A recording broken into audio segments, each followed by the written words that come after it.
Welcome back to the American Dream. We are going to talk to a couple gentlemen over there in Seattle. I get to speak with Robert Ott. He's the managing broker of the Robert Ott Group with RE/MAX. He specializes in residential sales in Western Washington. He brought on a guest, Ron Ordell. He's a divorce lawyer with the Ordell Law Offices. Ron and Robert, how's it going over there? Doing great. How are you doing today? I'm doing well. Robert, in short, how is the Seattle market doing right now? Oh, it's doing crazy. Today there's an article that came out in the paper saying that last year we were the hottest area in the nation. So once again, our area is doing really well. It's a great time to buy and sell real estate. Sure, and I'm sure inventory's low, and I just want to go into it. You know, we're talking about a touchy subject, but I want to know, people who are going through divorce, what are some ways that people who are going through it, how can they come out on top to keep their American dream alive? Ron, what would you say? Well, specifically when it comes to real estate, and let's start there, there are times when it's appropriate to get a formal appraisal on real estate. There's times when you'd want to get a market analysis, and there are times when, if you're going to sell the house by agreement, you probably don't need to spend money on that because the sale of the house is going to determine what the price is.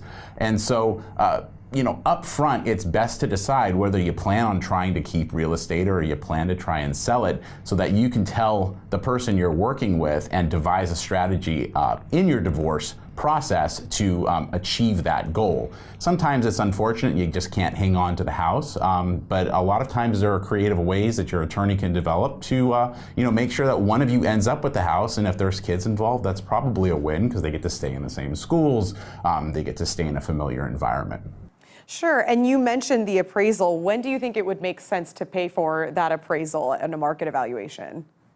Well, the first thing, the first time I would look at is if the parties are not able to agree on what the value of the house is. You've got some free products out there, but they tend to not be as accurate as a formal appraisal. It's doing a market analysis. So an appraisal is good to set a baseline of what you think the house is worth, so that when you go into a mediation, you've got a number that you can work with to figure out, well, this is what I'm going to have to spend to buy the other person out and stay in the house, or this is what I'm going to have coming to me. So when I look at the whole picture of settlement, I can make an informed decision. Sure, and I want to tie it back to real estate. Robert, how often do you think you see divorce being the reason why people have to sell a home? Well, it's funny. It seems that when money is tight, that's when people get divorced. That's when I tend to do more business with people who are getting divorced. And then when money is good, when people are making more money, it seems like that's a time when they get divorced. So right now, it seems like we are getting a higher than normal amount of people asking to use our services because they are splitting up. Sure. And I mean, divorce, as hard as it might sound, there are some positives out of it. Ron, can you touch on some of the aspects of what good can come from a divorce? Well, you're going through that divorce process, and you've got to look at the perspective of it. Either both of you believe the relationship's over, or one of you believes the relationship is over, and they're petitioning to end the relationship. So, ask yourself, do you really want to be in a relationship where the other person's not as committed as you are? It's a difficult pill to swallow sometimes, especially if there's children involved. But turning that into a positive is converting this divorce process into a business transaction, and figuring out a way to move on and to figure out a way to work with your spouse in a different way in order to raise the children and not spend your entire estate on attorneys and litigation and trials and all of that.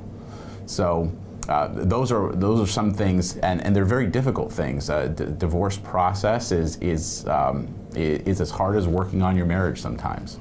It sounds like it, but both of you guys have brought up some really good points and really spun it in a way to where it doesn't seem so daunting. And, thank you both for being on the American Dream discussing how people can get through it. So thanks, Robert and Ron, for being on the show. And thank you. Appreciate your time. Thank you very much. Likewise.